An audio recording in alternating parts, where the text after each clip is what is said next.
মেয়েদের কোনো বাড়ি নেই। জন্মের পর যে বাড়িতে কেটেছে আমার 25টি বছর, যে বাড়ির আঙিনায় জড়িয়ে আছে আমার শৈশবের হাজারো স্মৃতি, আমার কৈশোরের উদাসীনতা আর তারুণ্যের চাঞ্চল্য। কোনো একদিন জানলাম সে বাড়িটি আমার নয়, ওটা আমার বাবার বাড়ি। কোনো এক পুরুষের হাত ধরে আমার চিরচেনা পৃথিবীকে পিছনে ফেলে আমার অনুপ্রবেশ ঘটল নতুন এক পৃথিবীতে। আমাকে বলা হলো, শ্বশুর বাড়ি যাচ্ছ, এখন থেকে ওটাই নিজের বাড়ি মনে করবে। আমৃত্যু তোমাকে ওখানেই থাকতে হবে।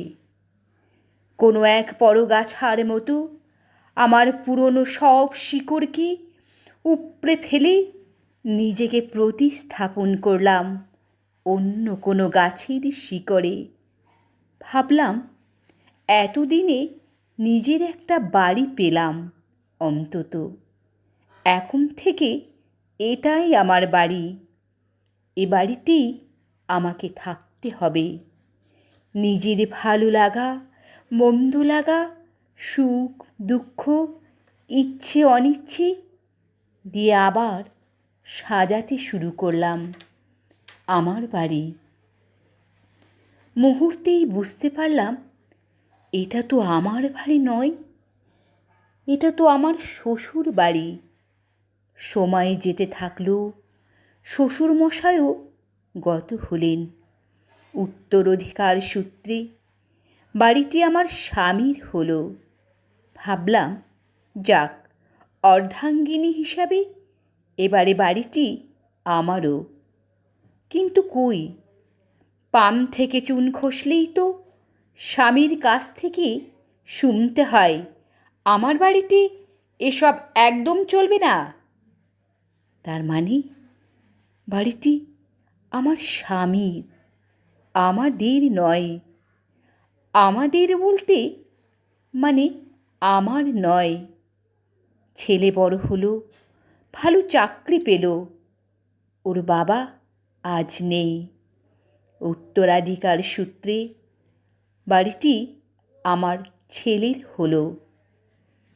কোনো এক পরন্ত বিকেলে ছেলে এসে আমাকে বলল, মা, বাবা তো নেই, আমার পোস্টিংটাও অনেকটা দূরে, বাড়িতে থেকে যাতায়াত করতে যেমন অনেকটা সময় লেগে যায়, তেমনি কষ্ট হয় অনেক। তাই ভাবছি আমার এই বাড়িটা বিক্রি করে দেব।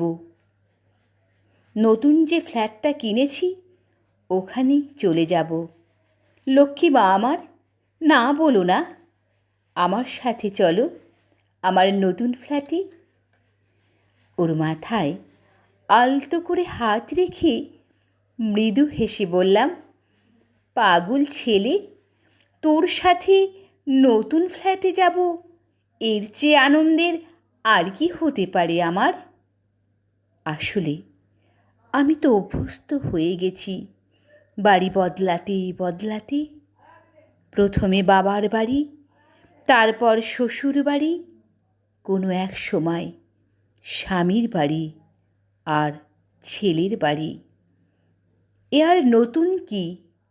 মেয়েদের জন্য এটাই তো নিয়ম। অতীতে আমার মায়ের কোনো বাড়ি ছিল না, আজ আমার কোনো বাড়ি নেই।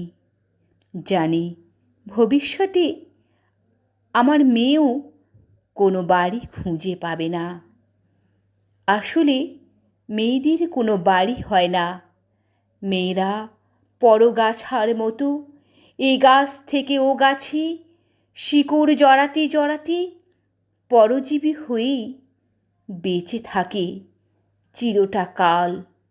যুগ বদলেছে, নিয়ম বদলেছে, হাজার বছর গেছে, জানি সহস্র বছর যাবে আরও, কিন্তু কোনো মেয়ে নিজের বাড়ি খুঁজে পাবে না কোনো দিন।